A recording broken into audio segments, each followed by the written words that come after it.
What is the trashiest thing somebody has done at your family Thanksgiving? Story 1. My uncle and grandfather didn't have a good relationship but tolerated each other because of Thanksgiving. My uncle was cooking lasagna, and my grandfather decided to help by grating the cheese. He did this in another room because the kitchen was full of people cooking. We have a big Thanksgiving, maybe 15 to 20 people who love to eat. I brought in the cheese and everything was going fine. Flash forward to dinner time, the food was coming out, and as tradition dictates, we always start with lasagna. My grandfather made some joke like, "I know you hate me, but at least I'm great." And that's when things took a turn. My uncle went into a full-blown rage, yelling at everyone for not telling him he was using tainted cheese. Then he said, "Forget it," and proceeded to flip the table with all the food on it. My grandfather called him outside to settle the score, which resulted in two grown men fist-fighting in the backyard. It ended with my grandfather being thrown into the pond behind our house, where he cut his leg on a jagged rock.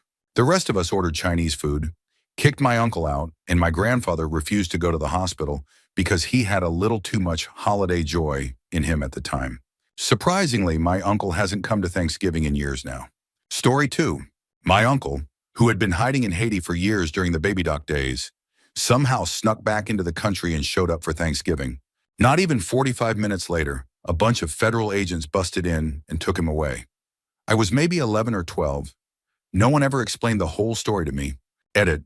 I talked to Mom while driving her to my sister's house.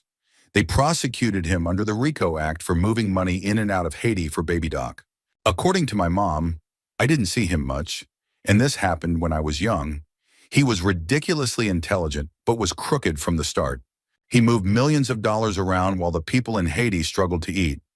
He was absolutely one of those people who worked harder at avoiding work than actually doing anything useful for society. They searched our house too and took all my dad's guns. He was an avid deer and pheasant hunter. He didn't get them back for over a year. I do remember him getting a new deer rifle around that time. But like I said, I was young and had the attention span of a gnat. Story 3. My aunt got drunk and then naked. She ran down the street stark naked after hitting on my cousin's boyfriend. Her kids saw it all. They were all under the age of 12. She then cried the whole next day because everyone was mad at her. I called CPS because she tried driving drunk with the kids.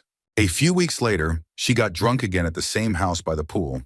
She lost her balance when she stepped into the pool filter. She first hit the pool but caught herself with the hand that was holding a glass beer bottle. The shards of glass ended up embedded in her cheek and neck.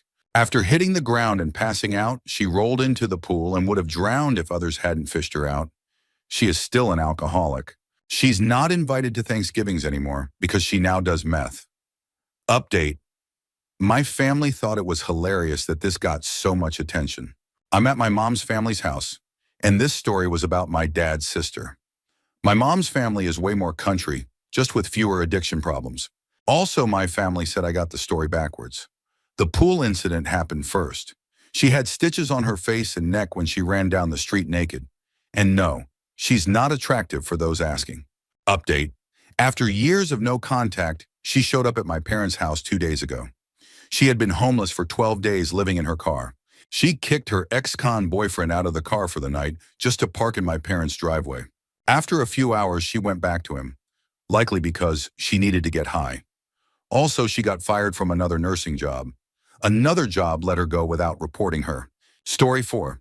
Every Thanksgiving with my mother-in-law is an experience. My wife and I host with about 15 people coming over, and everyone brings side dishes as is the custom, not her mother.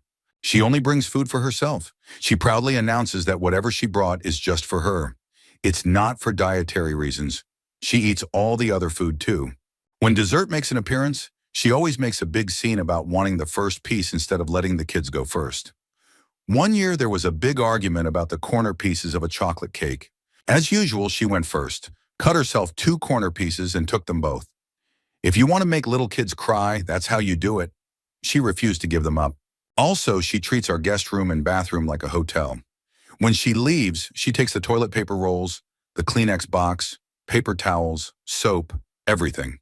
Edit, just to address some of the comments in one swoop. She's not overweight and she's not senile. She gets invited every year because my wife is the only family she has, and my wife would feel incredibly guilty if she didn't invite her. Not much of an excuse, But that's why. And if you're horrified by what I've described, this is just the tip of the iceberg. I could really make your head spin with her behavior during the other 364 days of the year. Eat it too. Here are some additional examples I posted in response to a comment below. A local bank used to have a summer promotion where they kept a freezer stocked with free ice cream bars for customers. She got banned from the bank because she would go there every day, take 2 ice cream bars and bring them home. She wasn't even a customer at the bank. Eventually, they told her not to come back. In the 20 or so years I've been with my wife, her mother has never offered to cook a meal, pay for a meal, watch our kids, or help with them in any way. The last time she was invited here, she brought half a tray of pastries. My wife asked her about it, and it turned out she had taken the leftover pastries from a party after they had been picked over. Who knows what had happened to them? We told her to throw them out, but she just put them back in her car. Also, if she's at a restaurant and sees a birthday party, she will walk over to their table and ask if she can have a piece of their cake. I'm not joking. She has a real thing for cake. She stole my mother's prescription eyeglasses last Christmas when they were both at our house, claiming she thought they were hers. Hers were black reading glasses.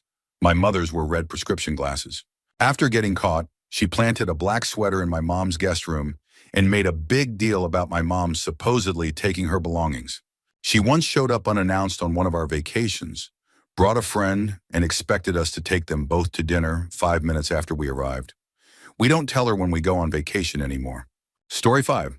I was at my wife's uncle's house for Thanksgiving, and his wife decided that right after dinner would be the perfect time to play their wedding video, since it was also their anniversary weekend. She spent half an hour searching for the tape, finally found it, and gathered the whole dinner party, about 25 people, in the back room to watch it. The video starts playing, and as she's walking down the aisle, midway through, the screen goes fuzzy, and then cuts to Dale Earnhardt's funeral. Turns out Uncle Joe had recorded over their wedding video with Dale Earnhardt's funeral. Granted, this was in small-town Michigan, near the NASCAR track. But still, everyone froze in complete shock. I started laughing and felt like I was in a sitcom, but it was real life. Story 6. Every year we had Thanksgiving at my grandparents' house. One year everyone was there, except for one aunt. She was sitting outside in her car, refusing to come in. Turns out my cousin had just found out, on the drive over, that my aunt had taken out a credit card in her name while she was in the Navy. My aunt had racked up over $10,000 in debt in my cousin's name. Edit. My cousin didn't have to pay. Her father made my aunt's mother use part of her retirement to pay it off. This was just one of the first signs that my aunt wasn't in her right mind anymore. My cousin didn't want to press charges but was able to rebuild her credit after the debt was paid. There were other things my aunt had done, but nothing quite like this. Unfortunately, her mental state only got worse. That Thanksgiving was one of the last times our family gathered like that. My uncle, aunt, and cousins never came back for Thanksgiving again. They visited at other times, but by then, my aunt was medicated and no longer the same person. Story 7. Pudding Wars. As a child, my grandmother would make banana pudding for Thanksgiving. Homemade custard, meringue, the works. Every year, my mom and her brother would compete to make sure the other didn't get the pudding. One year, my uncle even broke into our house just to steal it. My grandma started making decoy puddings and hiding the real one. But one year takes the cake. My grandma refused to make the beloved pudding. My great aunt stepped in and offered to make it instead. She showed up, pudding in hand, and the moment she walked in, my mom grabbed the entire tray, ran into my grandmother's bedroom, and shouted for my younger cousin to get her a spoon. She locked herself in the room, fully intending to eat the entire thing. Unfortunately, my great aunt can't cook. Instead of a smooth, creamy custard, the pudding had bits of scrambled egg yolk in it. This happens if you heat the custard too fast and don't continuously stir it. Mom returned moments later, disappointed, and ate her turkey in sullen silence. Story 8. So, this was actually Christmas in Ireland. Close enough. I had started seeing this Swedish girl. I knew she was a little wild, but she told me she was alone for Christmas, so I invited her to spend a few days with my large Irish family. On Christmas Day, she and my sister started drinking mulled wine pretty early. I got concerned because I knew she couldn't handle her alcohol well. I stepped out to visit a neighbor for a while, and when I came back, she was lying on the kitchen floor with her arm around my dog, and both of them were howling like wolves in heat. My sisters were laughing so hard they could barely breathe. My dad, standing behind me, just patted me on the shoulder twice and said, "That's my lad." That was 15 years ago, and my family still brings it up every year. Story 9. This was years ago when electric ice cream makers were still relatively new, or at least when affordable ones were new. For Thanksgiving, my wife's family decided that instead of baking desserts, we would all make homemade ice cream after dinner. We used high-quality ingredients and made some really great ice cream. It was a lot of fun, and all the kids enjoyed the process. But when we finished making the ice cream, my wife's aunt put it aside and proceeded to pull out a generic store-brand ice cream to serve the kids. She explained that the homemade ice cream was only for the adults because kids can't appreciate the good stuff anyway. Maybe that was true, but the kids really wanted to eat the ice cream simply because they had made it themselves. They were disappointed, and some even shed a few tears. I spoke up and said, "Don't be heartless. Let the kids have at least a little bit of what they made." In my family, holidays are about making the kids happy and enjoying their excitement. My wife's aunts refused to listen and gave me grief, saying, "You don't understand. You don't have kids." I responded, "Yeah, but I was a kid, and I know how awful I would feel." They doubled down, insisting there wasn't enough to go around. The kids get the store-bought ice cream. If you want them to have some so badly, then you can share your portion with them. I said, "All right then, okie dokie, that's what I'll do." When I went to serve myself, I grabbed a giant salad bowl, filled it all the way to the top, grabbed 6 spoons, and sat at the kids' table. We all pigged out on my portion. By the time we were done, there was hardly any homemade ice cream left. So what did the adults have to do? Pull out the cheap ice cream, sulking while trying to maintain their dignity. It was pretty much angry silence for the next hour until we left. I was worried my wife would be mad at me when we got in the car, but instead she laughed her ass off and told me she loved me. Story 10. My aunt, who had been married multiple times and had a reputation for being, let's just say, less than virtuous, nastily told my sister she was going to hell for living with her fiancé before marriage. She berated her for several minutes about sinning and morality while they were at my grandmother's house cooking. My sister in tears ran home. We live in the middle of nowhere, and our houses are separated by small pastures. Cue my dad jumping 3 fences to go kick them out of my grandmother's house. It was quite the scene for the neighbors. Yelling, screaming, my sister running one way, my dad charging the other, leaping over fences like an Olympic athlete. When he got to my grandmother's house, more shouting ensued. We took all of our turkeys across the pasture to another aunt's house, while my aunt and her crew had to order pizza and pack their bags to go home. They never came back for a holiday dinner. Edit. To clarify the layout, our area consists of 2 roads that cross with lots of fenced-off pastures. At the time, my dad's sister lived across the pastures from my mom's mom, which was also adjacent to our house. Think of a triangle. There were about 3 fences between my grandmother's house and ours. My mother's sister was at my grandmother's house when all this went down. So picture my father running across the pastures, jumping fences and yelling. My sister was running in the opposite direction, crying. More shouting followed when my dad reached the house. We still enjoy telling this story now that we're older, and just for fun, I also accidentally set those same pastures on fire 2 Thanksgivings ago. Story 11. One time my roommates and I hosted a Friendsgiving. People brought wine. So much wine that we ran out of counter space and had to start leaving bottles on the porch. After dinner, when everyone was already pretty tipsy, my coworker showed up with a massive blue water cooler jug filled with homemade wine that his dad had brewed. It wasn't very good, but once we polished off the original 60 or so bottles, seriously, there were like 40 people at this party, and everyone brought at least 1 bottle. We broke into the jug wine. The next morning, I woke up in my own bed with 2 of my friends. I emerged to a scene of absolute carnage. People passed out on the couch, on the floor, even in chairs. One guy I hadn't seen since high school was curled up asleep in the corner. I didn't even remember seeing him the night before.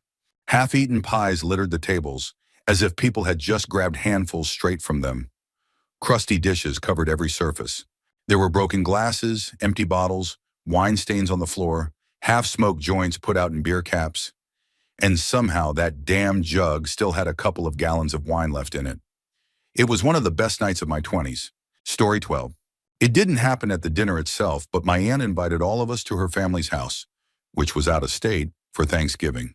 She insisted that they would provide everything, So we offered to bring something as a thank you. She refused, saying we didn't need to bring anything. Dinner was great, and overall, it was a wonderful Thanksgiving. Then about a month later, we got a letter from my aunt saying we owed her $75 per person to cover the cost of the meal. My parents were furious. We had spent a lot of money just to travel to see her and had even offered to bring food to lighten her load. If she had told people up front that she expected payment, that would have been one thing. But waiting a month and then sending a bill, that was a whole different story. Story 13. I have a large family on my father's side. He is number 3 of 10 siblings, and all of them have multiple children, my cousins. At one Thanksgiving, I was casually talking to one of my female cousins about where she was going to school. Out of nowhere, her new boyfriend took offense. He thought I was some guy hitting on his girlfriend. Mind you, there were 60+ people at this gathering. I laughed it off and said, "Hey man, she's my cousin. Don't worry," trying to be friendly. Now, homemade moonshine had been going around for about 3 hours, and this guy was visibly drunk. Instead of calming down, he immediately swung at me, missed, and accidentally punched one of my aunts in the back of the head. That was the moment all hell broke loose. Several family members jumped in, and before I knew it, a full-on brawl had erupted. My grandmother was screaming, people were throwing punches, and I got caught in the mix. In the end, my cousin had to take her boyfriend to the ER. Several family members ended up there too. Not just because of him, but because they got into fights with each other. And to top it all off, dinner never even got served because in the chaos, the large serving table got knocked over, spilling everything. It was a mess, but looking back, it makes for a hell of a story. Story 14. My now husband's stepsister got into a huge fight with their cousin in the middle of dinner. I don't even remember what the cousin said first. They were arguing over a bad drug deal. But all of a sudden, we heard her shout, "Well, you know what else is trashy? Not knowing who your baby daddy is." The cousin was so furious that she threw a beer bottle across the table. It took 3 grown men to hold them both back. To top it off, my husband's drunk bad uncle grabbed my ass. Since it was my first time meeting his family, I was too shy and scared to make a big deal out of it. Ironically, before the trip, I was worried sick that they'd think I was trailer trash and not classy enough for them. I'm from northern Florida, and they're in the Midwest. Nope. Story 15. Oh man, I know I'm late. But I have a story. My dad passed away in August of 2011. That Thanksgiving, my mom, my boyfriend, and I went to visit my dad's brother. I was 17 at the time. All 3 of us worked in special education with severely disabled students, something I was and still am very passionate about. The visit started with my aunt and uncle calling my beloved students slurs, saying they were a burden on society and a waste of school funding. They claim resources should go to the normal kids who would actually grow up and be useful. So yeah, great start. Then my aunt's father, not related to us at all, showed up and started grilling my recently widowed mother about when she was going to start dating again. Was she going to remarry? Why or why not? Why didn't she know? Just endless invasive questions. It was by far the most uncomfortable and infuriating holiday I've ever experienced. Story 16. Holy crap, I'm late. But I have a story. My stepdad wanted to use his day off to drive 30 miles to an airport where he had just gotten gate codes from his job. Why? To steal a bunch of fencing that was clearly set aside for a replacement project. And apparently he needed my mom and me to help. I was 13 at the time, just starting to develop my own sense of right and wrong, so I refused. This made him furious because I was refusing to help. He told me I could walk home and literally drove away. My mom refused to get in the truck, so she stayed and walked with me. We walked for about an hour, making it back to the main road. At this point, my stepdad suddenly showed up again. I was tired and ready to give up, but my mom wasn't having it. My sister was in the truck, likely brought as leverage, but it wasn't working. While my stepdad was pulled over, shouting at us to get in, a station wagon stopped and asked if we were okay. My mom immediately said yes and got us in the car. There was also a very happy dog in the back seat, which became my emotional support for the rest of the night as I processed what had just happened. The next morning, we finally gave my stepdad our location, since we had made our point. Turns out he knew the woman who helped us. They were old biker buddies. After that, we packed up and flew to Texas to spend Thanksgiving with my grandma, just as originally planned. Story 17. My mother is in her early 70s. A week before Thanksgiving, she called my brothers and me to talk about dinner. I was the first she called, youngest of 3 brothers. She sounded tired, so I told her not to stress and suggested that instead of the traditional turkey dinner, she could just make a lasagna. She already had sauce in the freezer, and it would be low effort, easy peasy. She thought it was a great idea, so did I. Cut to Thanksgiving Day. I show up at my mom's house, and she has made both the traditional turkey dinner and the lasagna. Turns out my older brother, the middle child, 42 years old, told her that Thanksgiving was for tradition and that lasagna was unacceptable. Instead of simplifying things for herself, she ended up making everything. Then my brother shows up, without his girlfriend and only one of his 3 kids. We ask where she is, and he says she stayed home because lasagna gives her heartburn. Then he sees the food and loses his mind. He starts yelling at my mom about how she didn't tell him she was making the traditional supper. He storms out, dragging his kid with him. My mom, standing on the balcony, was screaming his name and begging him to come back inside. He ignored her, packed up his kid, and left. She walked back inside sobbing. That look on her face broke all of our hearts. We spent the night consoling her and eating way too much food. To this day, my brother still believes he did nothing wrong. Story 18. It was an ambush Thanksgiving. A friend didn't have money for food, so a bunch of us pitched in to surprise her and her kids with a full Thanksgiving meal. We found out they had maybe a few sandwiches to share. Her ex had just left, but had somehow left behind most of his stuff. So imagine South Carolina. A bunch of trucks pull up in her yard, people bum rush the house with food and decorations, and of course, set up a massive bonfire to burn the ex's leftover junk, including a fiberglass boat, the flames, the booze, the sheer chaos off the charts. There may or may not have been some homemade liquor involved. There was definitely a fried turkey. Most of us slept in our trucks that night. The next morning, a neighbor called us trash. But whatever, that was one hell of a Thanksgiving. Sometimes what some people call trash is just another word for family. Story 19. My aunt had a brain aneurysm about a decade ago. She survived, but mentally she was never the same. She's classified as mentally handicapped now. 2 years ago, our whole family decided to do one of those mannequin challenge videos. She was confused when we explained it, but understood that she just had to stay still no matter what. So, during the video, she sat perfectly still on the couch with her eyes closed. When we finished, we were all talking and laughing, but she didn't move. We told her it was over. She could get up now. Nothing. We kept calling her name. Her son ran up and shouted her name. Nothing. We started shaking her, poking her. Nothing. At this point, we thought the worst. Someone called 911. Half the family was crying or screaming in panic. Then out of nowhere, she jumped up and screamed, "Got you all!" We were absolutely shocked. Furious, the 911 operator had to be told it was just a prank. Her son spent 10 minutes outside regrouping. We barely spoke to her the rest of the night. I feel bad now because she may not have understood the trauma she caused us. But at the time, we were livid. Story 20. One year, my uncle hosted Thanksgiving and invited a special guest. Wouldn't tell us who, just said he was a big political figure. Turns out it was David Duke.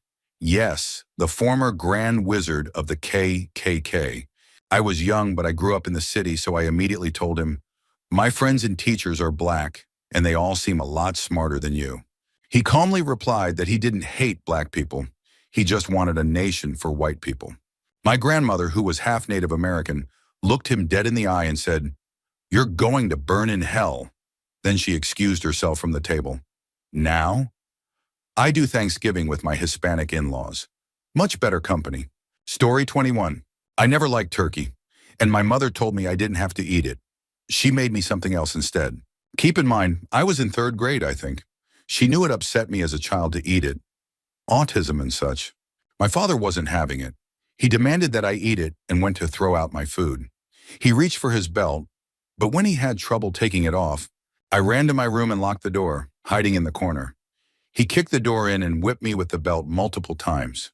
He and my mom had been fighting for a while, and he was taking it out on me. After my mom made him leave, I sat at the table, bruised and crying, eating the food she had made for me. My sisters just looked at me as my dad slammed the door and said, "Thanks. You just ruined Thanksgiving." They blamed my mom for years over the divorce too. To this day, I never eat turkey on Thanksgiving. I always get a good pizza for myself.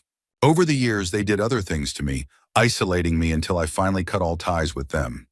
If one of them had a funeral, I wouldn't go, all because of turkey. Story 22. I was hosting a Friendsgiving with my best friend and roommate. We can call her Ellen. At the time, Ellen wasn't happy with me, mostly because I had gotten back together with an ex who had been abusive. We were only in our early 20s, so her frustration came out in weird ways. Thanksgiving arrived, and we spent the entire day cooking and setting the table. There was tension in the air because my boyfriend was coming for dinner.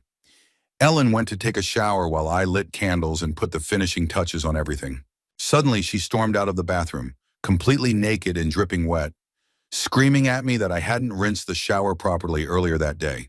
The tension of the day boiled over, and we ended up in a full-blown screaming match about everything. I have this vivid memory of her chasing me around the table, completely naked, right before our guests started arriving. Story 23. A few weeks before Thanksgiving, my brother had been diagnosed with terminal brain cancer. I took a tremendous amount of time off work to help care for him alongside my parents. The night before Thanksgiving, my boyfriend and I went to a concert, one of my favorite bands, Front Row. I needed a break, something to let me blow off some steam. The concert was 3 hours from home, so we planned to spend the night with a friend and her boyfriend. Some backstory. She had cheated on her husband for 2 years with this guy. Her husband caught them and divorced her about 6 months prior. When I talked to her on the way to the concert, she was excited, prepping and cooking for the big Thanksgiving dinner. After the concert, we showed up with Taco Bell, only to find them completely wasted. The entire Thanksgiving dinner was already packed in Tupperware, cold and sitting on the counter. Turns out they had eaten it on Wednesday afternoon, not Thursday. Not long after we arrived, her boyfriend disappeared. We later found out he was wasted and paranoid, hiding in the bedroom. Later that night, my friend and I sat alone talking. She suddenly started crying, saying she was having nightmares about her ex-husband and didn't think she had properly dealt with the divorce. Even after 6 months, tears streamed down her face as she told me, "You just don't know the nightmares I'm having." Then every few minutes, she would grab my hands and say, "But you are going through so much." The next morning, my father called and asked if I would have dinner with my brother so they could visit some family. I got out of there as fast as I could. Not that it mattered. They slept until 3 p.m. anyway. That ended up being the last truly good day my brother and I had together before he passed in January. I'll never forget him telling me, "You're perfect just the way you are." I'll always be grateful for that day with him. I'm visiting the cemetery today to see him before dinner. You really do figure out who your real friends are and who are just selfish douches. Story 24. My mom lost her battle with cancer, and we buried her just 2 days before the holiday. Family members who never called or visited suddenly wanted to come over for a big meal. That wasn't normally how we did things, but we obliged. Of course, they all brought Hawaiian rolls or store-bought deviled eggs, but only ate the food we had actually cooked. The whole thing was awkward, as expected. At one point, we walked into a back room and found our estranged cousin rummaging through my mom's medicine cabinet. She jumped back and pretended she wasn't doing anything, so I offered to show her to the bathroom. As I guided her back to the front room, we interrupted an aunt, one I hadn't seen in years, going through my mom's jewelry drawer. Classy, guys. We weren't surprised. My dad and I had already locked up all the opioids for eventual disposal and the valuable jewelry before they arrived. Story 25. My uncle got drunk and went off about how resentful and angry he was that my cousin had married a woman whose family didn't have a lot of money, forcing my uncle and aunt to pay for their 200-plus person wedding. Easily 100 of the guests were my uncle's colleagues, whom he felt obligated to invite and impress, just to keep up appearances, or so he and my aunt told themselves.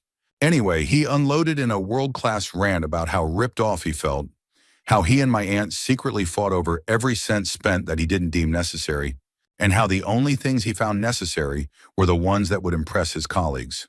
He was furious that my cousin and his new wife hadn't made it explicitly clear during the wedding that he had paid for it. He was livid that her parents gave speeches but didn't acknowledge his financial contribution. He was also outraged that he had paid for his own daughter's lavish wedding without receiving any financial help from her husband's family, not even a half-hearted offer, despite them having money. He informed them that traditionally the groom's family offers to pay for the alcohol, and that he and my aunt thought they were cheapskates for not even offering. Everyone from both weddings was at that Thanksgiving, and it caused multiple rifts. I thought my aunt was going to kill him. It was obviously something that had been stewing for months, if not years. Story 26. The perpetually inebriated man-child responsible for my Y chromosome. I no longer speak to him after last year, and I struggle to even call him my father, but that's a whole other mess. Got hammered out of the cooler he brought with him. He then tried to push his 30-year-old daughter, who was also the host, away from the stove to show her how to properly sweat an onion. He immediately started a shouting match with my mother, who, for the record, is also a piece of work. But again, that's another story. The second she walked through the door. When my sister got upset about the yelling in her kitchen while she was trying to cook, he attempted a ridiculous standing spoon maneuver with a dramatic, "It's okay, Daddy's here." Then he got into a heated argument with my brother-in-law over football. Both of their teams were playing, but not against each other. At some point, he scared my then 4-year-old nephew by angrily ranting about video games, apparently upset that the kid wanted to watch the race, which wasn't even in season and airs on Sundays. But the grand finale? He spent the rest of the night creeping on a friend of the family, who was 20 years his senior, until she got so uncomfortable that she left. Why wasn't he thrown out completely? Because I was his ride, and my sister didn't want to force me to leave because of his behavior. Story 27. Last year, I got publicly shamed for my diet in front of my girlfriend's family. Her sister is an overweight nutritionist. Before I go further, I get where she's coming from. She was bullied for her weight as a child, and I know this is a defense mechanism. She recently ran a 5K and got "run" tattooed in cursive on her neck. She's also pushing 300 pounds. Now that you have the context, every year she tries to push dessert on me. Cupcakes, toffee, brownies, you name it. I'm actually very fit, but I don't work out during the winter, so I do keto. I think psychologically, if everyone doesn't have dessert, she gets insecure about her own health. Every year I politely decline, but last year she wouldn't let it go. She interrogated me until I finally broke and said that I don't eat sugar or carbs on my diet. She took that as an opportunity to educate me using her nutritionist background, lecturing me on how carbs are essential and how I don't know what I'm talking about. Mind you, I have a degree in evolutionary biology. I knew exactly how wrong she was. Then her uncle chimed in, saying, "She's right. The extra carbs help my migraines. I think you're out of your element here." At this point, I hadn't even argued with her. I had simply declined dessert and then explained why after she kept pushing. Then her mom jumped in. "She works at a doctor's office. You could learn from her." In my head, I was calculating a million ways to dismantle their arguments. With glycogen indexes, NIH studies I've read, and government-subsidized corn and sugar, to name a few. I was sitting there contemplating my next move. And as I looked around, everyone had this smug, condescending expression, as if I were some idiot with no clue what I was talking about. I took a deep breath and closed my eyes. I exhaled. I stayed silent and looked away. I knew exactly how hard her childhood must have been. I knew she used her career as an identity to justify her health choices and lifestyle. So I sat there stewing as 30 different comebacks ran through my mind. "How's that working out for you?" Or lifting my shirt and saying, "Your turn." I cycled through all the things I could have said, but I didn't say anything. I stayed silent for the rest of the evening. I can't shake the feeling that, in that moment, I lost all respect, credibility, and any perceived intelligence that my girlfriend's family might have had for me. But I didn't want to fuel the fire, especially with the fragile relationship my girlfriend already has with them. I didn't want her to have to defend me. So I took the loss, because I knew absorbing all the nonsense myself was better than ruining someone else's evening. Now I have to go back tomorrow, and I'm dreading every second of it. Story 28. Closest thing I have to a crazy Thanksgiving story happened in 2005 when I visited the redneck side of my family. My uncle was drunk, standing by the creek, shooting at turtles with his Glock. Then without hesitation, he handed 15-year-old me the gun and told me to shoot at the turtles. I said, "I don't want to shoot a turtle." My uncle just stared straight ahead, took a swig of his liquor, followed by a long drag of his cigarette, exhaled, and then popped me in the cheek. I hit the ground in complete shock. I couldn't believe he had actually hit me. Then with a terrifying calm, he said, "Shoot the damn turtles." So I did. But the gun jammed. So 15-year-old me, who had barely ever fired a pistol before, turned toward my uncle like an idiot and started to ask, what do I do?" Boom! The gun discharged right next to my uncle's face. A nearby tree wasn't so lucky. We just stood there, staring at each other in awkward silence. Then without a word, he reached out, took the 9mm from my hands and kept eyeing me as he took another drag from his cigarette. Apparently, he had been using old ammunition, which had caused the gun to delay. A couple of years ago, he got arrested for threatening to kill my aunt. Spent a year in jail. When he got out, my dad let him stay with us so he could get back on his feet. Oh, what a fun year that was. He filled our computer with every kind of adult site imaginable, plus an astonishing amount of malware. Then before disappearing for good, he left the backyard gate open, letting our dogs loose in the city for the day. One of them ended up badly injuring her leg and has never walked the same since. That part wasn't on Thanksgiving, but still. Story 29. Oh my God, that would be the time my sister ripped the toaster out of the wall and tried to bludgeon my stepdad to death with it, right in front of the entire extended family. It all started because her 13-year-old son was caught burying his head in his 10-year-old sister's lap. Now, before you think anything weird was going on, they were just laughing. We were all packed into my grandma's tiny kitchen, about 20+ people, so I wasn't paying much attention. Knowing my nieces and nephews, it was probably just a dumb, goofy moment kids have. Nothing remotely concerning. But my drunk, loud-mouthed, sorry excuse for a stepdad had other ideas. Out of nowhere, I heard him scream, "What the hell are you doing to your sister?" The entire room went silent. My nephew, embarrassed and in total shock, just froze as everyone turned to look at them. And then my stepdad lost it. He started ranting. Eating your sister's damn lap at Thanksgiving or any time is messed up. That's disgusting. What the hell is wrong with you? My nephew was in tears. I was this close to snapping, telling him to shut up and actually listen to what the poor kid was trying to say. Through sobs, my nephew tried to explain, "I wasn't doing that, Grandpa. I was showing her the 7-Up game, but the table was full of food, so she said I could just use her lap." Before I could say anything, my sister, his mom, beat me to it. It's worth noting, she had just quit meth cold turkey. She'd spent a week in jail for things semi-related to it and knew CPS was watching, so she decided to clean up before she lost her kids. She had only been to one NA meeting before Thanksgiving. She was fresh out of the game and completely unpredictable. She could go from calm to duck. That glass pepper grinder is flying at your head in seconds. And let's just say, she had zero tolerance for people messing with her kids. She was outside on the four-season porch, having a cigarette. But the second she heard my stepdad's outburst, she came flying through the door like a bat out of hell.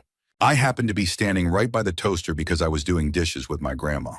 Rip, you beautiful soul.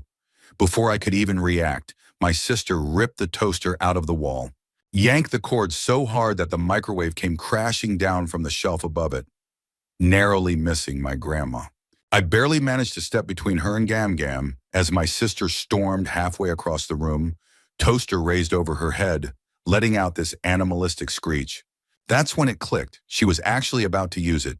And knowing how she usually fought, that toaster could have caved his head in. My other sister and I locked eyes. We had 1 second to react. We bum rushed here. Other sister grabbed her arms. I wrestled the toaster out of her freakishly strong grip while forcing myself between her and my stepdad. She struggled like hell, but my other sister, built like a linebacker, held on for dear life. Eventually, we got her outside. Stepdad and my mom stormed out in a huff. The rest of us stayed back to comfort my grandma, who was now a puddle of tears. After helping clean up, we saw the rest of the family off and played a quiet round of dominoes with her before tucking her into bed. She was heartbroken. This was years ago, and, like always, things changed. When my grandma passed 3 years ago, our holiday gatherings shrunk every year until this one, where there's no Thanksgiving at all. And my sister? She apologized to my grandma, and being the angel she was, Grandma forgave and forgot immediately. Stepdad never did. Not that he ever would, because in his mind, he's never done anything wrong. He's a big reason the holidays died out. As for my sister, she was sober for 6 months. Then she jumped into opioids and Adderall. I don't see her much anymore. I miss who she was before any of it. But for now, I have a turkey to put in, a Thanksgiving Day parade to watch, and a table full of people I love. And for that, I'm grateful. Story 30. I was having Thanksgiving dinner with some friends since I had just returned to the U.S. The matriarch of the family was snacking on hot Cheetos and Takis, feeding them to her little lap dog, a Maltese or a similar breed. About 20 minutes in, after eating deviled eggs, which she also gave to her dog, we were just starting to settle in to eat when we heard a loud, wet splatter, immediately followed by an acrid stench filling the room. Turns out both Nona and her dog had an unfortunate accident at the same time. We all sat in stunned silence for a good 5 minutes before my girlfriend's mom asked Nona something in Italian. That's when things escalated. Nona lost it completely. She grabbed something off the floor and hurled it straight at her daughter-in-law. I could only watch in horror as this 80-year-old Italian grandmother launched what I could only assume, and sincerely hope, was dog waste at her. The rest of the family reacted on instinct, grabbing their plates and scrambling away as fast as they could. Thanksgiving had officially turned into something out of a nightmare. In the end, we relocated to a Chinese buffet, while one of my friend's aunts stayed behind to clean up and make sure Nona didn't turn into a full-blown, screeching menace again. Story 31. I had been vegan for years without anyone in my family knowing, except for my parents. Our Thanksgiving gatherings are usually big, with around 30 to 40 people, so we don't all sit at the same table. Because of that, no one ever really noticed my eating habits. One of my older cousins, about 20 years my senior, is very much a country guy. He has a son who's a master marksman, winning shooting contests all the time. The prizes? Fancy hams, meats, and other high-end food. That year, all the cousins were hanging out, drinking some moonshine and George Banana whiskey, our family's go-to. My cousin, being sneaky, cut off a few pieces of his prized ham. If one of the aunts caught him eating before the meal, there'd be trouble. Never mind the fact that we were all adults. Everyone tried the ham, raving about how good it was. Everyone except me. My cousin kept pushing me to try it, getting more and more insistent. When I still refused, he got visibly upset and stormed off for a smoke outside. A bit of background. He's the son of my uncle's first marriage and has always been somewhat of an outsider in the family. Our grandmother never liked his mother, and although my uncle became wealthy later in life, he never really helped my cousin or his mom. While the rest of the family held gatherings at a nearly 10,000 square foot mansion overlooking a lake, my cousin had built his own business and lived a much humbler life. For him, my refusal to eat his ham wasn't just about food. It felt like a symbol of his whole life, of always being dismissed by the family. He was making such a fuss that my mother finally told my aunt that I didn't eat meat. My aunt passed the message along, and my cousin eventually came back and said, "Aw, hell, man. I thought you didn't want it because it was mine. You don't eat nobody's meat. Shut, man. Sorry I was in your face." We hugged it out and ended up having a good time. Not exactly a trashy story, but that was the year of the ham incident. Story 32. This wasn't a family Thanksgiving, but someone sure tried to make it that way. This literally happened last week. For the past few years, we've had a Friendsgiving hosted by the same person, and this year, they had a new roommate who wanted to co-host. This girl had been homeschooled all her life, so she wasn't the best at reading social cues or understanding basic social norms. Our Friendsgiving is usually simple. Everyone brings a dish, homemade or store-bought. We get a little tipsy, and we watch movies or play games. It's always a fun, cozy gathering, even in a small apartment. But this new roommate decided to shake things up by inviting 20-plus family members and church friends, including her teenage siblings and her 3-year-old niece. Now, I have nothing against kids usually, but this event was not meant to entertain children or keep things PG-13. The niece was absolutely unbearable, screaming constantly, locking people in closets as a game, and touching everyone nonstop. Her mother was nowhere to be found in all of this. With the extra 20 people, the place was packed, to the point where some of our friends left early because they couldn't stand the chaos. And to top it all off, not a single one of these people brought food. My friend, the actual host, had made it very clear that this was a potluck, so either the roommate never told them, rude, or they just didn't care, even ruder. They devoured the food we had cooked, and after the party ended, the roommate's sister, the mother of the annoying 3-year-old, had the nerve to take home our leftovers without asking. Usually we have enough leftovers to split among ourselves for the week, but this time we all went home empty-handed after cooking 16-plus servings of food. All in all, a frustrating and incredibly disappointing night. Story 33. This is about me, and while I'm not exactly proud of it, things turned out okay in the end. For my entire life, I had always been the oldest kid stuck at the kids' table. It sucked. Then, when I came home from college at 19, a full-grown adult, I assumed those days were over. That year, we were invited to my parents' friends' Thanksgiving, a larger gathering with multiple families. Despite the fact that there were other people my age at the get-together, there weren't enough seats at the grown-up table, so the hostess put me at the kids' table. The oldest kid was maybe 12. I was not impressed. I had done my time. In response, I decided I was going to get wasted. If I couldn't sit with the adults, I was at least going to drink like one. I started downing wine, not in a wild or reckless way, but I was determined to get drunk enough that they'd never make me sit at the kids' table again. As I was quietly finishing off a bottle, one of the kids' parents came up and asked if I wanted to share a bottle of homemade wine he had brought. Fast forward 3 hours, and I was completely trashed, sitting with a couple of dads having deep conversations about power engineering. We actually had a great time. One of their kids even ended up moving in with me 6 years later when they went off to university, since we had stayed friends after that night and I had a spare room. Turned out to be a great renter and a solid person. So yeah, it started off a little messy, but it ended up really, really well. Story 34. My daughter was 6 at the time and had special needs, though she hadn't been diagnosed yet. That year, my arrogant brother, who had no kids of his own at the time, hosted Thanksgiving. The entire evening, he and his wife followed my daughter around, snatching everything she touched out of her hands. It didn't matter what it was, paper, magnets, plastic spoons. If she picked it up, they took it away. Eventually, during dinner, my daughter was struggling to sit still, so I gave her a few dolls to play with. I had to sit her in the middle of the hallway because, heaven forbid, she touch anything in their house. I sat back down to finish my plate, keeping an eye on her. About 10 minutes later, she started crying from really bad gas pain. I could tell because she kept clutching her stomach, saying, "My belly," and doubling over in discomfort. Instead of being concerned, my brother and his wife started exchanging looks with each other and with her family, rolling their eyes and sighing dramatically. I got the message. I turned to him and said, "Maybe I should go early." Without hesitation, my brother stood up and said, "Actually, that's a good idea." He threw my food into a Tupperware container, added some dessert, and all but pushed me and my daughter out the door. I cried the entire drive home. Luckily, I only have to see him once a year. Now that he has a kid of his own, he's much less uptight, but he's still an absolute jerk. I'll never forgive that night, and I'll never forget the look on my sister's face. She was embarrassed for me, completely in shock at how awful he had been.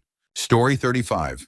This one is a wild ride. My 2 cousins, let's call them Travis and Megan, walked into the living room where the entire family was gathered and proudly announced that they were in a relationship. Yes, they were related by blood, and yes, they knew exactly what they were saying. They launched into this big speech about how love is love, how being related isn't something they could control, and how their bond was real. I was only about 8 at the time, so I didn't fully understand. But I do remember every adult in the room just staring at them in absolute shock. The 2 great aunts, Travis and Megan's mothers, looked at each other in pure horror. My great-grandmother, the family matriarch, broke the silence by simply saying, "No." Again, I was too young to get the full weight of the situation, but even I knew that was a definitive response. Travis and Megan awkwardly excused themselves to get some fresh air. That's when chaos erupted. Everyone immediately started talking at once, sharing their thoughts on the situation. Then things took an even weirder turn. Travis's mother, my great-aunt, who was deeply into spirituality, shape-shifting, and all kinds of mystical beliefs, said that maybe Travis and Megan were kindred spirits. She insisted that their auras matched. At that point, the family completely shifted focus from the shocking relationship reveal to questioning my aunt's sanity. Meanwhile, I wandered off to find Travis, mostly because he was my favorite older cousin, and I was curious. But when I went looking for him, I realized both he and Megan were gone. I rushed back to the family and told them. What followed was a full-blown search party. Now this was in Benson, Arizona, a tiny, sleepy town surrounded by miles of desert. Behind my great-grandmother's house was a massive wash, filled with saguaros, rattlesnakes, giant boulders, and hills.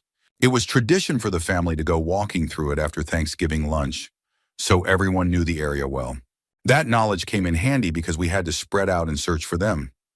My mom tried to make it fun for me and the younger cousins, telling us to pretend we were FBI agents on a mission. I remember taking it way too seriously, peering around cacti like I was in some kind of spy movie. Eventually, we found them. They were standing on top of a massive rock, holding hands, staring off into the distance like they were the main characters in some tragic romance film. It was weird. We brought them back to the house, and the rest of Thanksgiving was painfully awkward. By the next year, they weren't together anymore, and to this day, no one in my family ever talks about it. Ever. At all. Story 36. My now ex-wife, who was an alcoholic, though I didn't realize how bad it was at the time, asked my dad if she could have a glass of Jameson. Instead, she proceeded to secretly finish off the entire 1.75-liter bottle behind everyone's back.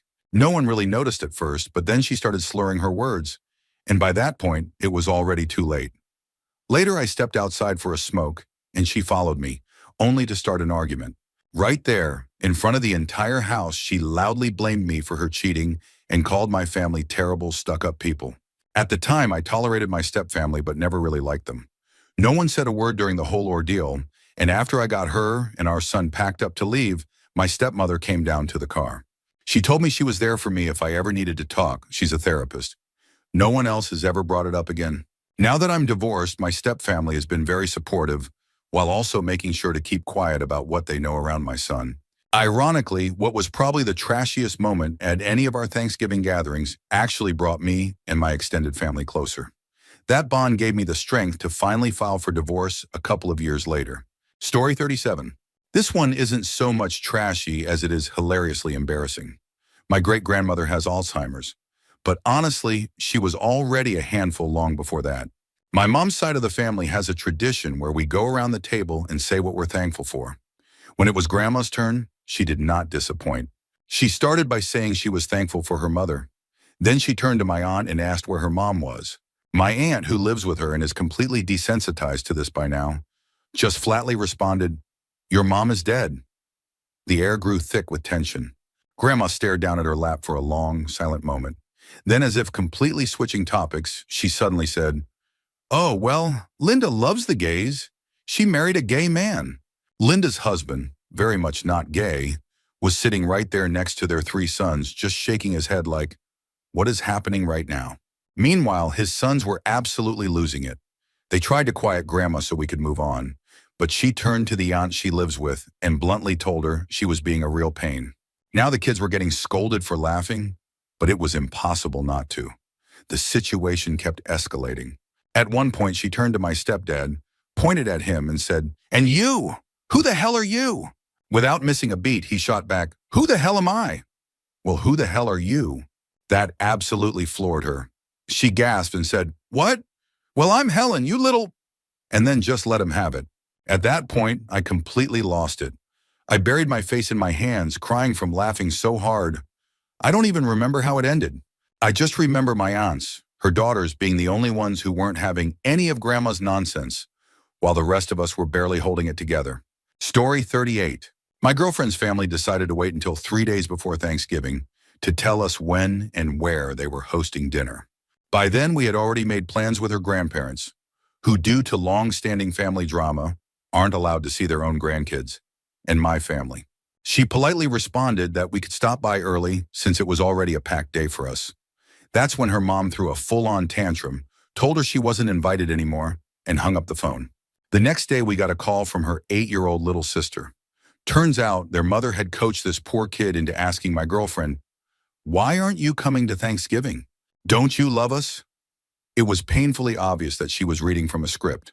After being asked 3 separate times to pass the phone to their mother, the little girl finally cracked. Instead of saying, "She isn't here," like she was probably told to, she blurted out, "She keeps nodding no." Then we heard a scuffle, a loud thud, and the call disconnected. I don't even want to think about what happened to that poor kid after that. And of course, her mother is also blaming me for dragging my girlfriend away from the family. Never mind the fact that my dad passed away last week and I wanted to spend Thanksgiving with my remaining family. According to her, I was the villain because we weren't prioritizing her manipulative nonsense. Oh, and the cherry on top? She wouldn't even tell us her address. Story 39. When I was 11 years old, my entire extended family, parents, siblings, cousins, aunts, and uncles, went to a family friend's house for Thanksgiving dinner. It was a large house, so for most of the night, the kids played in the basement while the adults drank and prepared the meal upstairs. Shortly after we finished dessert, someone noticed that my uncle, we'll call him Tim, and the hostess, we'll call her Donna, had disappeared upstairs into the master bedroom. Mind you, both Tim's wife and Donna's husband were sitting downstairs with the rest of us. One by one, different family members went to knock on the door to see what was going on, but neither of them came out. I remember hearing some strange noises from behind the door, but at 11 years old, I didn't understand what was happening. I do remember my aunt crying and Donna's husband looking absolutely furious. Still, Tim and Donna refused to come out for almost 2 hours. When they finally did emerge, Donna was wearing different clothes and everyone was visibly upset. That moment was burned into my memory, so recently I asked my mom what had actually happened that night. Turns out, while us kids were downstairs singing karaoke, some of the adults upstairs were drinking, smoking weed, and doing coca. Apparently, Tim and Donna had locked themselves in the bedroom to do coke, then got so paranoid they were too afraid to come out. At least that's the official story. We still think there was more going on in that room, but no one will ever admit it. Oddly enough, all the couples involved are still happily married. Story 40. Years ago, my uncle's wife, his last wife, cornered me, 12F, my sister, 11F, and our cousin, 14F, in the kitchen, and completely unprompted, showed us her new boob job. We never asked. Not only did we get an unsolicited view, but we also got a full description of her and my uncle's bedroom life. Again, we did not ask. I think she targeted us specifically because no grown woman in my family could handle more than 5 to 10 minutes alone with her. Every conversation with her somehow turned into graphic details about my uncle and her personal life. I could probably write an entire dissertation about how trashy this woman was. Among other things, she forced my uncle to take out a loan to buy an RV, just so she could take her prize show spaniels on tour. That's a whole other story. She also had him buy a Corvette, and as a surprise for him, had the words "wrap your ass in fiberglass" custom detailed on the side. The story takes a much darker turn, though. My uncle later passed away under suspicious circumstances. Officially, it was ruled a suic, but many in the family strongly suspect foul play. There were inconsistencies with the gun's positioning and a lot of things that simply didn't add up. The strongest theory? His wife's grown son may have been involved. But this was South Carolina in the 1980s, not CSI, where they zoom in on everything and piece together a crime scene perfectly. To this day, many of us still believe the truth was never fully uncovered. Story 41. A few years back, my husband's maternal uncle and his kids came into town from very far away. It was the first time the family had seen each other in nearly a decade, so it was a big deal. My mother-in-law, Mill, was going all out, scrubbing the house spotless, buying fancy new plates, even putting up the Christmas tree early to make everything feel picture perfect. Unfortunately, this was also around the time my sister-in-law, SIL 20, had started seeing her moron of a boyfriend, BF, now her baby daddy. Since my mother-in-law wanted to show off how put together her family was, she invited him to Thanksgiving dinner. Before dinner even started, SIL and her boyfriend were already trying to sneak off to do something. They claimed they wanted to go Black Friday shopping, but Mael wasn't buying it and kept shutting it down. Eventually, when she was distracted, they tried to slip out through the garage. Big mistake. MIL caught wind of it and bolted after them. The door shut behind her, but since the garage was attached to the house, the entire family was treated to an audio version of the chaos unfolding outside. We all sat there in stunned silence as MIL absolutely lost it. We learned that, according to her, CL was a stupid, reckless girl, and a whole lot of other words that I was very surprised to hear coming from my ultra-conservative MEL. No one inside made eye contact. No one dared move. We all just sat there awkwardly, pretending we weren't hearing this completely unfiltered screaming match happening just beyond the wall. Then things escalated. SIL actually tried to leave, but MIL physically stopped her, slapping her and dragging her back inside. When they finally returned, both of them were a mess. Their makeup was smeared from crying, ML's face was red from yelling, and Sil looked furious. But the second Mel stepped inside, she flipped back into her gracious hostess mode, acting like nothing had happened. She straightened her clothes, wiped her face, and with the fakest smile I've ever seen, just carried on as if she hadn't just had a full-blown meltdown in the garage. I lost a lot of respect for her that day.